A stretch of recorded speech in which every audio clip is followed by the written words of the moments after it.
সালামের ফতোয়া কি জানেন?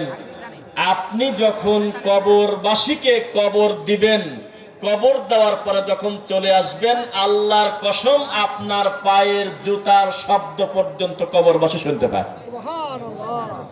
আপনি সালাম দিলে রূহের জগৎ থেকে তার আত্মা ফেরত পাঠানো হয়, যে দেহগুলো এখানে সমাহিত আছে বিদেহী আত্মা, আত্মা রয়েছে উপরে আর শুয়ে আছে নিচে। সালাম দেওয়ার সাথে সাথে আল্লাহ সুবহানাহু ওয়া তাআলা ফরদ্দাস সালাম, তারা সালামের জবাব দেওয়ার ক্ষমতা আল্লাহ তাদের দিয়ে দেন।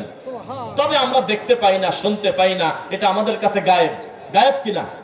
জিনকে দেখেছেন আপনারা? জিন দেখা যায় না, কিন্তু নাই না আছে।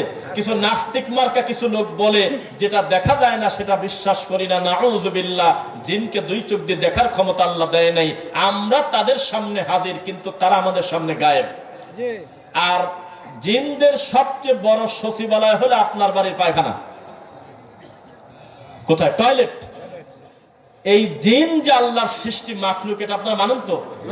আল্লাহর নবী মসজিদে নববীতে বসে আছে, জিনরা চলে গেছে আল্লাহর নবীর কাছে। আল্লাহর নবী, আপনার উম্মতদেরকে বলেন যাতে পেশাব পায়খানা করার পরে হাড় হাড্ডি আর গোবর ব্যবহার না করে, এগুলো আমরা খাই।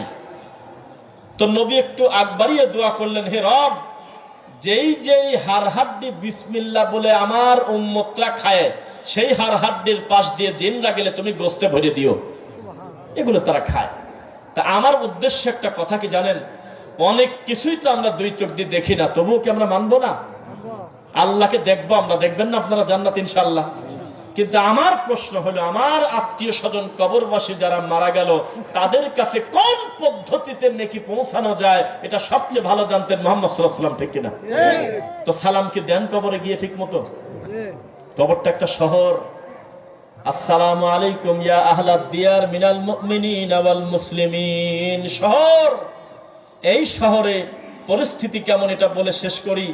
হঠাৎ করে কিছু লোক বলা বলি করবে, তোমার কি হলো, তোমার মর্যাদা একটু বাড়ে কি কারণে? তখন সে বলবে, আমি একটা নেক সন্তান দুনিয়াতে রেখে এসেছি, নিচে করতেছে ভালো কাজ, উপরে আমার মর্যাদা বেড়ে যাচ্ছে। একটা সুসন্তান দরকার আছে কিনা? একটা আলেম সন্তান যদি জমিনে রেখে যেতে পারেন, কাজ করবে জমিনে, আর উপরে লাভ হবে আপনার ইনশাআল্লাহ। তো আমি আপনাকে একটা বিষয় শুরুতে বলছিলাম, যেই যেই ব্যাপারে মীমাংসিত হয়ে গেছে, এর মদ খাওয়া হারাম, সবাই জানেন না? না, মদ খাওয়া হারাম, সবাই একমত। কবরে সেজদা দিলে সেটা মুসলমান থাকে না, একমত। তো মদ যেমন হারাম, মুসলমান টুপিওয়ালা মানি নেছে, কবরে সেজদা দিলে ঈমান থাকে না, সব টুপিওয়ালা কেটা মানছে। এমনকি এই সেম কথাটুকুন পার্টিকুলারলি যদি বিবাড়িয়ার কিছু জায়গায় বলেন, তো পিঠের চামড়া তুলে দিবে আপনার। কারণ তাদের দৃষ্টিতে আল্লাহ নিজেই তো মানুষকে সেজদা দিতে বলছে, আদমের উদাহরণ দেয়। নাউযুবিল্লাহি মিন যালিক। যেই যেই ব্যাপারে মীমাংসা হয়ে গেছে, সকল ইমাম একমত যে টাকনুর নিচে কাপড় পরা যাবে না। পরবেন আপনারা? আর সকল ইমাম আল্লাহর কোরআন হাদিস একমত, জীবনে কোনোদিন সুদ খাওয়া যাবে না। খাবেন আপনারা? জেনা ব্যভিচার করা যাবে না, করবেন? এত মীমাংসা হওয়ার